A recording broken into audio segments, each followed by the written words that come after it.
Right guys, this is the EdShed. This is just to show you the sort of crap that I have to deal with. Now, this thing, as you are probably aware, was very wrong. So I decided I'd start somewhere at the front. So I started at the front when I blasted a little bit of my homemade blaster, and I've been struggling pretty bad ever since. I've made my own reinforcer, made my own ends of my chassis legs. As you can see there, that's not bad. That one is what they look like, that's rotten. But this will show you just what I'm trying to deal with. I mean, this has gone all the way. I mean, it's just, I mean, the majority of it's good apart from this little piece here, which I can repair that. I'm going to cut that little piece in there so it's thick enough.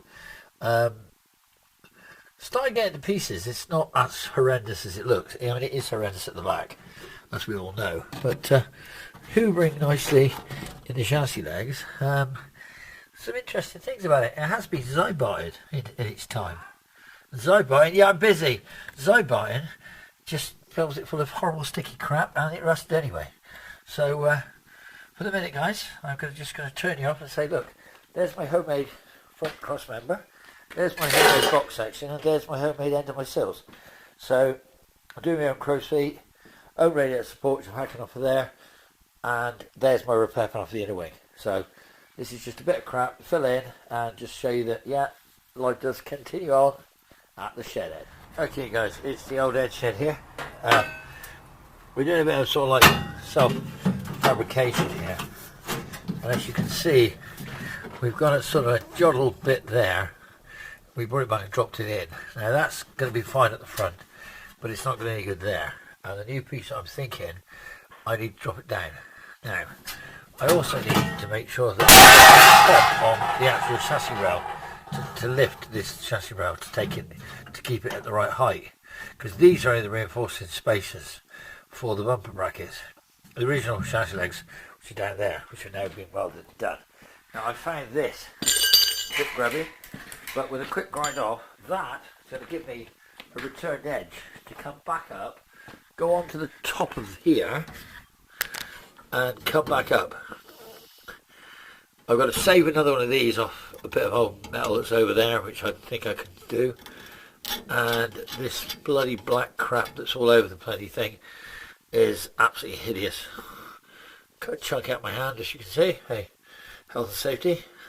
But I need to blast this with the blaster to get some more of this sort of back to bare metal. So this one here can come out as well, but this has got so much of that Zybark crap in it. It's just hideously bad. So I can't believe a car that was Zybark rotted so bad. If they were still in business, I'd like to sue them. So Zybark, if you're actually listening to this, I'd like to know whether you're still in business. Because if you are, I can tell you, rust preparation has not worked very well on this car. Look down them chassis legs. Can you see down there? Look. Can you see how rotten that is? I mean, it's swollen to buggery, but it is fully of Zybark crap. Look at it on the top. You can see it there. I can see it. But at the bottom, that's just pure rust. Rusty metal. Flaking steel from the front of this chassis leg. So, I will say, Zybark, I'm not impressed up to now with your quality of your bloody rust preparation. But then again, they probably think it was rotten as a pig when you've done. So I can't really blame you, can I? So, and I'm not going to, so that's it. I'll blame myself. It's my own fault. This whole deal should never have happened. This was, I actually had sold this. I'd actually sold it. Oh God, anyway, it didn't happen, and it costed me, which I ended up having to do it. And to be honest, I am going through it, aren't I? It's like, in an ideal world, I would not have done it. But unfortunately, this isn't an ideal world, and I'm having to do it. Now, I have one big issue. You guys are going to laugh. But I'm going to run out of gas. So, I'm probably not going to get this done as much as I wanted to do. I wanted to get this front done. I really wanted to get this front done. I figured this was the easiest bit to do. The back's horrendous, but I've got an idea for the back. I might go with I've been watching some of these videos. I don't know if you see them. You obviously must watch other videos. I don't know. But I've been watching Retro Power. Now, they have done a Mark II, Project Utah. And it's quite amusing to watch for me because they put a very powerful engine in it, and they're running it back to the original Jag axle with a coilover setup with a Watts linkage, which I thought about years ago, but there's no floor in a boot in the back of a Mark II unless you change the petrol tank location and you brace up it and you change it all. So Project Utah sounds great, except it's going to drive like a pig. I think you probably should have gone IRS. So knowing how rusty this is at the back, and knowing that I just happen to have an S-Type IRS about, I might go S-Type IRS. Then I don't have to worry about those spring out boxes. I don't have to worry about so much rot. I can fabricate a whole new 4x2 box section back end and drop an IRS back axle in it. So there's an interesting talk for you. Project whatever. So I'm going to call this Project Ordeal. I found a bonnet, I found a lot of bits, and I found a lot of metal. So I'm now trying to assemble it into the sod car. And yeah.